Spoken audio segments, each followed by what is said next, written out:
right, it's about time for us to go live once again. It's time for one on one. Thank you so much for tuning in once again. We appreciate each and every one of you.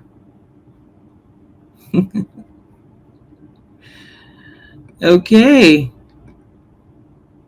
Hello and good evening. It's one on one. My name is Titilayo Oyinsan, and we do what we can to go live with really interesting conversations. One on one today is going to be a really interesting one. In this episode, we dive into a captivating conversation with Mrs. Grace Oluwalola. She is the Chief People Officer at GFA Technologies, and she's also a force in human capital development and technology. This discussion is going to explore how we can leverage on tech and human capital development to build a more inclusive and possibly innovative future for the next generation. And at this point, we are going to hopefully inspire you with this conversation. The conversations we have are with leaders, change makers, visionaries in various industries. And diving into this particular topic is really important to us. Why? Because the rapid advancement of technology is reshaping the world of work, the world of talent management. And as businesses strive to stay competitive, the integration of technology into human capital development is becoming increasingly crucial. At the same time, there's a growing recognition of the importance of nurturing the next generation, particularly in underserved communities. Grace Oluwalola's work is at the forefront of a movement that seeks to combine the power of technology with a human-centered approach to talent management. By focusing on empowering young girls, promoting inclusion, she's helping to create pathways for future leaders in the tech industry and beyond. And today, we're going to try and explore that intersection between technology and human capital and youth empowerment. All right, let me welcome Grace Oluwalola. Welcome to One on One. Hi, Titi. Thank you very much for having me. How are you doing today? I'm fantastic. Thank you for taking our time to talk to us today. Wow. My pleasure. Welcome to One on One.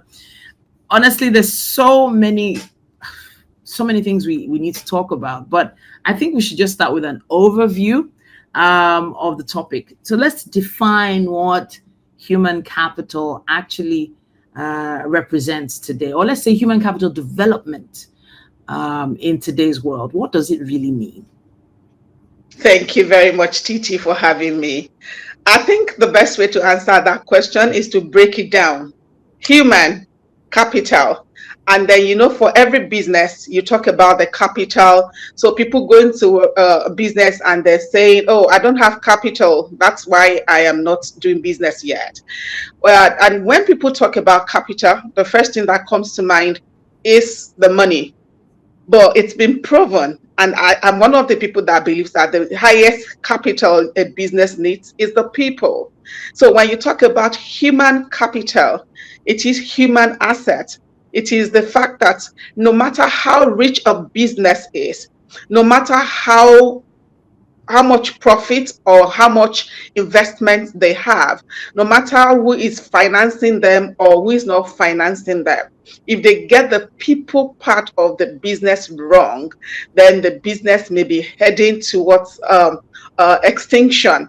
So your secretary, your PA, your manager, your salespeople, your marketers, everyone coming together to put their hands together to do the work is what makes the business to grow.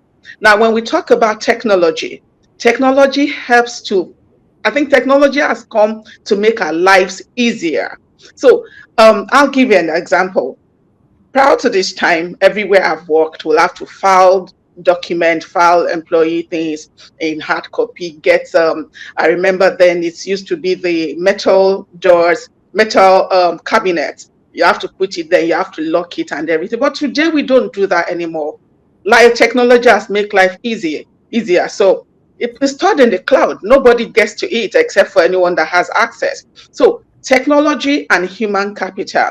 And it's been established that we've gone tech, anyone that is not in tech now is being left behind, because even Mm, talking to you, Titi, is because it's tech. Tech has enabled this discussion. So mm, human capital and tech has come to have this handshake. And yeah. it's high time anyone who's doing business, anyone who's going to do business, and for those of us who are actually employees, it's high time we realize that we are the best thing that's happened to any company where we're working. And it's Mm, high time for organizations to know that the best thing they can have, the best of their assets, is not in the cars, is not in the chairs, is not in any other thing they have, including their private jets, but the mm, people. So that's why, before it used to be personnel management, yeah. but now it is human capital. So that thing, and then you said something earlier. So is that we're saying talent, and Mm, talent is what we need. So human capital. So that's why I'm very interested in this topic today, this evening. That okay, how does human capital and technology work together? And but let you ask, maybe no, give I'm feedback so or ask happy. more questions. I'm happy about your enthusiasm on the topic. So for those that don't understand what chief people officer means, in a more traditional form of business, would that mean HR, head of HR? Yes, Yeah. head of So HR. That's it it. has also evolved. So Yeah, you end up managing not just personalities, not just personnel, but people. And now you are yeah, the chief people officer. I feel like that's yeah, a very modern take on things. But I think the ethics are indeed the same. But I guess the methods we're using have to evolve. So let's talk about the roles that technology is playing, rather, in shaping and enhancing the development of these talents, of these people that we're working with. Because it's one thing for us to have a very modern form of Excel sheet or a nice software on our laptops to help know how many people resume today at work. But then development of these personnel is taking it a step further. Talk to us yes. about Right. Thank you very much, Titi. You see, when you talk about the advent, and I'm going to narrow it down to Nigeria, which is where I work currently. So, it looks cliche where you say chief people officer, but the thing is, it's not just to manage the people, and it's no longer okay. I remember my first meeting with my employers when I joined GFA Technologies. I was clear. I am not your firing manager. I'm your people manager. And so my job is beyond just hire people and then fire them when they don't comply. It is managing their mental health, managing their physical health, managing their emotions, managing their productivity, and ensuring a work-life balance in a way that I can try. So I am the one responsible for managing culture. So having to manage all that, that talks about the end-to-end, the total package, the total human being, the total personnel, the total talent. So when a person joins a company, whether or not they will stay there, is not just because of how much they're earning. It's about what is in it for me as per my personal life. Does this organization value their employees? Does this organization think that there's a future? And without technology, we can only do little. Yes, you do one-on-one here and there, but with technology, you can manage a lot of these things. You can do the times when you have to do maybe get opinions, you have to maybe send some forms. Recently at my company at GFA Technologies, we were even looking at the area of personality and how it affects our work. And it's leveraging technology. So from the place of recruitment, for example, we don't do traditional recruitment anymore. Yes, I still use LinkedIn, which has been very helpful for most of my recruitment. So you're doing that. I'm doing everything on LinkedIn, for example, doing my meetings there, through to the offering, giving the offer, and not just giving the offer. If it's even like the whole management and everything. So technology helps to, so I'm using, I don't want to mention some packages here. I'm using like a Asana to manage my day-to-day activities in the office. I'm using project management softwares to manage different projects, because I'm not only doing working with people just to make sure they're fine. I'm also helping with so many of the projects around the organization, because I have this understanding that, okay, if we are going to have the people, how do I support them very well if I don't have understanding of what they're doing? So I am managing the OKR, I'm managing the different projects. When they're talking about the software we're developing, I know what software means. So it's not like, oh, don't worry about HR, she doesn't have to be here. I am at the forefront of everything. And then I hear what the customer is saying. I'm bringing them back, even though my internal customers are there already that I'm talking to. So um, GFA Technologies is a software development company, and our own kind of service, we actually servicing different organizations, startups mostly, because why we are in business is to help businesses to go, to scale, and to tell their stories. So we're doing all this, and I am also responsible for helping some of the startups within the network, within the ecosystem, to even get their talents right. A couple of times I've had to deliver, maybe like speak at different functions that has to do with the ecosystem, talking about accountability, ethics and in recruitment and managing people, ethics in everything, because um, it's about making sure that businesses scale. Okay. You want me to stop? I'm gonna, I'm gonna pause you here. I'm trying not Thank to you. cut you because I'm enjoying everything you're saying, and my only worry about personal management, HR, people management is that once you add tech to this, doesn't it feel like you have yet another watchdog looking over your shoulder? The average member of staff in companies here in Nigeria, I don't know if it's the same abroad, they assume that, HR is the watchdog. HR is the one Hmm. that's going to call you out. HR is the one that's going to find a fault in you coming 5 minutes late. And once you add technology to that, it's like, okay, they're upping their game. There's some things I cannot hide from anymore, or there's some secrets that are going to be out in the open. I don't know if what I'm saying is connecting with you. People I still get have that. major anxiety about HR and people management. So let's talk about some of those challenges now. How integrating tech might cause more anxiety than trust. Hmm. Right. They call them, okay, we call it HR.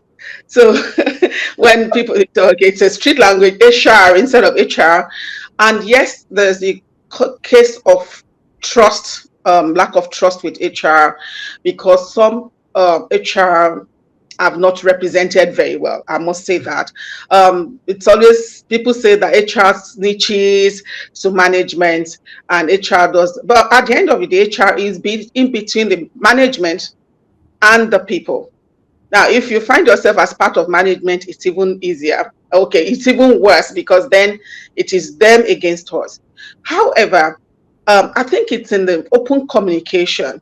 So whatever technology interventions are being brought to maybe operations and everything, I think it's in managing the process of change within the organization, communicating why we're brief. For example, clocking system, before that is implemented, that has to be communicated. This is not to be a watchdog. This is not for you to catch you doing the wrong thing. But we have a business to run. And because we are running a business, we have also to be disciplined. So one of the things that HR or people of managers is expected to do is to manage discipline and culture. So the thing is, by the time you are able to communicate very well and they know that there's openness, I think embracing change in the area of technology shouldn't be a problem. I am blessed to work in an organization that is a tech organization. So it's normal that we have all these things in place. But I've worked in organizations where the resistance was a lot, but with open communication and constant communication and making people to see the effects and the blessing, let me use the word blessing, that comes from technology. I think it was able to adopt some of the technologies. But where I am currently, being a software development company, and then we have a lot of Gen Zs, let me use that word. So, and Gen Zs naturally tend to embrace technology. So it's easier to manage. And then because you're working with people who are either they're developing the software or they're doing this, they're doing that. So communicating it and managing it has not been a problem.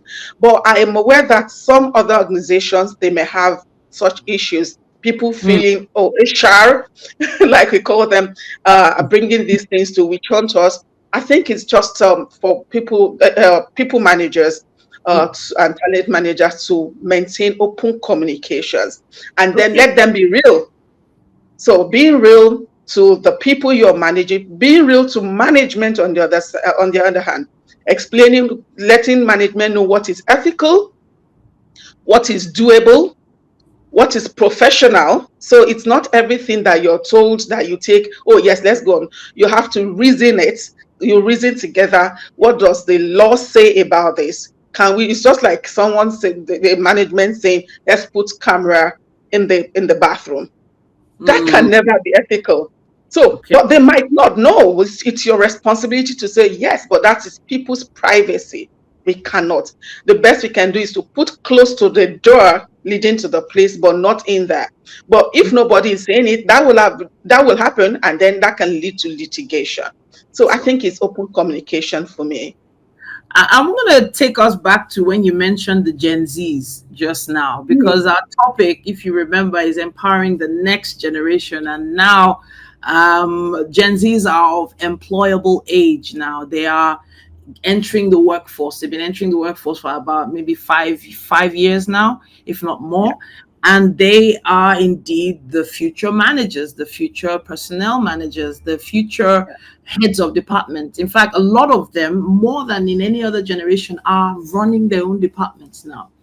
Yes. Meaning, Even a at lot, GFA Technologies, yes. yeah, Gen Zs are running departments, running teams, which is something that would never have happened earlier on, Yeah. based on age group.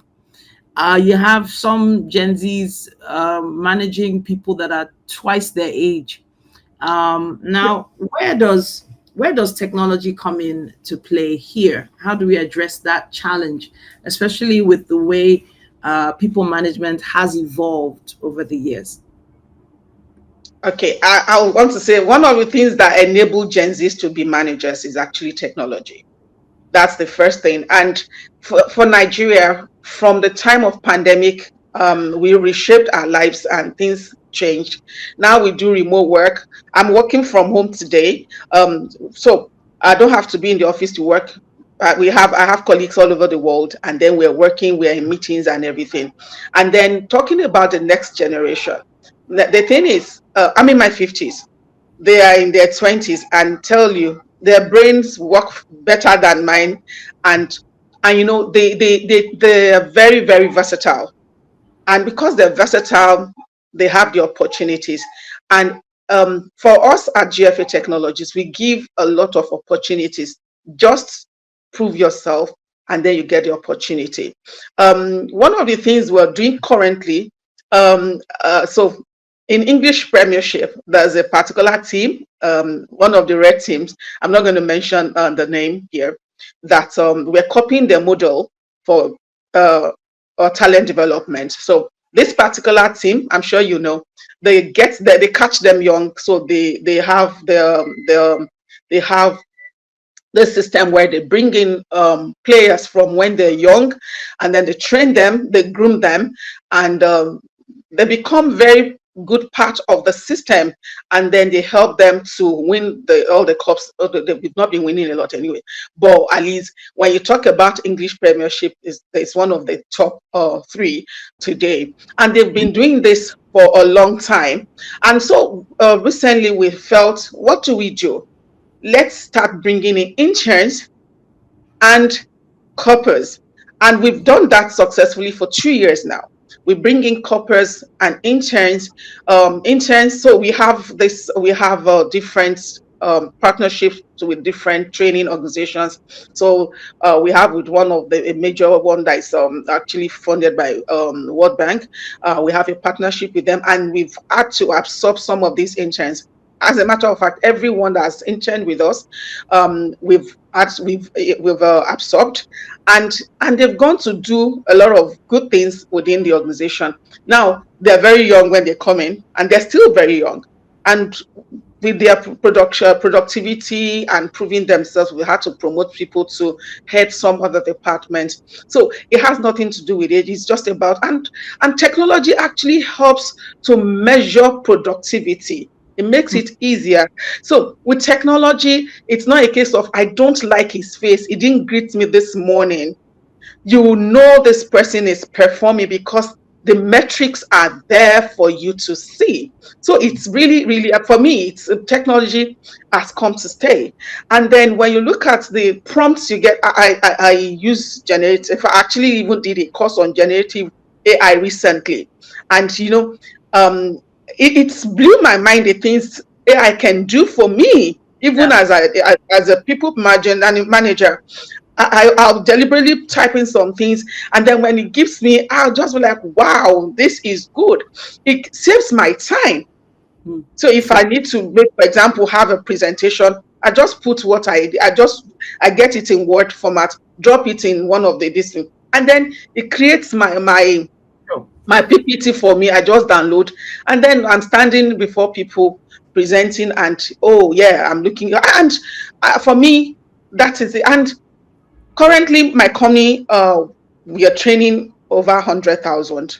I'm Wow. just trying to be very modest. So we Wow. have the FGN Alert, which has been running since last year in partnership with Wema Bank. We So did have you the say NYC alert? FGN Alert, Federal Government of Okay. Nigeria. So FGN Alert. So it's a Mhm. training program that aims to train 1 million youths on tech-enabled skills. And Sure. that is running on our platform. So we are the technology partner for that project. Then Yeah. there's the NYC Alert, and that's even for partners. Now we are running our own. So we have the Lagos State Upskill Program, LAGUP, Lag and up. every Okay. LAGUP, yes, it started last month. Then there's LAGUP, there's Gateway, that's the one for Ogun State. There's Kaduna State Skill Program. There's Salt City. That's Salt City is what was the state now? Mm. Uh, So this is lag up you were talking Ebonyi. about earlier. There's Ebonyi State, and next week we're actually even launching the same thing in Osun State. So all this we're doing is to catch them young, male and female, bring them into technology.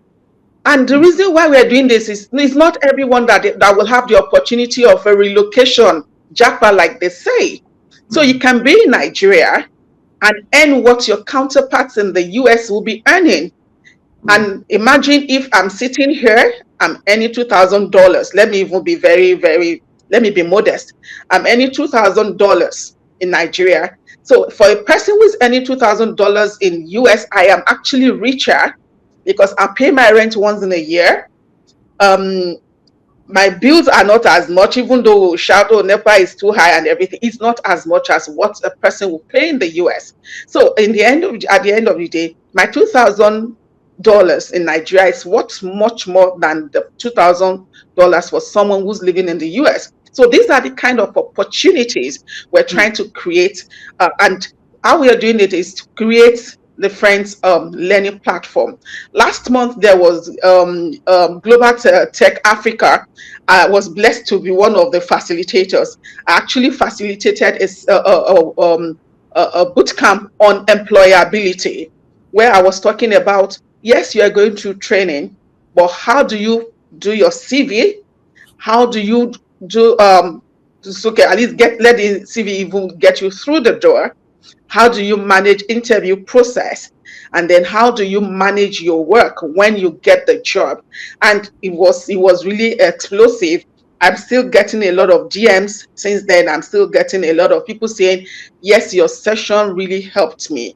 And I'm mentoring some people also based on that. So it's about creating the opportunity and hand-holding people, mentoring them to be able to have the opportunity and to be able to use it very well.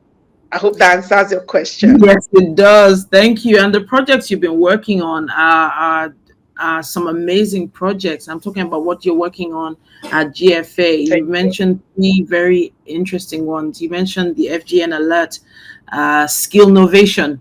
Then you also Yes, mentioned Lag Up, which was quite yes, well popular. Well, publicized, not popular, well, yes, publicized. yes. But I believe that one is closed now. It closed in July. You mentioned Global Tech No, that's Africa. just it. The learning is ongoing now for Yeah, cohort one. but So application. people can still register for cohort two. Oh, fantastic. So if Yeah, you we're going missed, to 1 million. We don't have 1 million yet. wow, wow. Okay, all right, fantastic. So lag up if you'd like to still apply for that. Cohort 2 is still open. Just visit their website or just search for lag up. Now, talk Global Tech Africa Conference was also in July, and there were so many things that were showcased during that particular event. I know that our team here at our team, the team I work for during the day, I'm talking about TVC's team, we also Yeah. got involved in that as well. But I have to say thank you to you for talking to us about this. I wanted to touch a bit on mental health now, because that is a Mm. term that is being used or thrown around loosely without a lot of context for a lot of business owners, startup owners, uh, organizations to understand or actually take note of. There are some companies who don't think of mental health as an issue at all, but as a As an issue people, at all, but as a people, is that you? I think that that's you, you. I think that's you. Yes. It's fine if it's you. Technology. So I know that you, as a chief people Yes. officer, you have to manage people's emotions in some cases as well. So mental health awareness in the Yeah. workplace, managing emotions and technology. How does this all come into the mix? I think first of all is the awareness that there's something called mental health. Um, for me, I think my God just ordered my steps. Let me use that word. I believe in God because I started as a counselor. So I had my first degree in counseling, and then I was interested in psychology, and then along the line I started working in customer service. But I've always worked with people. So when they talk about mental health in the workplace, it is real, and it must be managed. Sometimes it does not show. And when we hear of people committing suicide today, the most times you find them, people will say, oh, but this person was at a party last week, this person was that. I think it's being able to understand. And then those who are going through mental health, being able to open up. Of course, there's the stigma in this part of the world. If you say, oh, I'm going through mental health, the first thing that comes to so many people's mind is the person is nuts.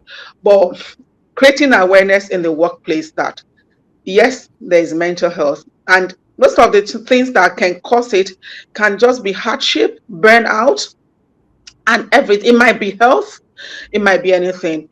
So for I'll say for as a people person, I learned to read the mood. I learned to read the body language. I'm the one that, if okay, in my office they know I'm the clown. I play a lot. I move around a lot, and most times when I'm moving around, it's not like I have nothing doing at my desk. Is to feel the pulse of the people, see the people. And if I see your face is downcast, the first thing I'll do is pull you out. Hi, what's going on? Come to my office. And then I ask questions. What's going on? How are you doing? How's everything? Some people open up, some don't. But even when they don't open up, I know how to throw in one or two words of encouragement to let them know that, oh, yeah, you're the best. And um, unfortunately, the workplace is where we stay mostly for our waking days. So 9 hours at work. So that's a lot. We sleep at home, but we wake up mostly at work. So it's a lot of responsibility on companies, and we should not leave it to the human resources person mm, alone. I'll say managers, line managers, learn to be emotionally aware, learn to be emotionally intelligent. It takes a lot of emotional intelligence to identify. And for those people you may not actually, some people don't even know it's mental health they have, issues they're having. They just think they're stressed, and then they start from paracetamol to taking some other medications. They self- start from doing these and before you know it, they become all over. They're all over the place.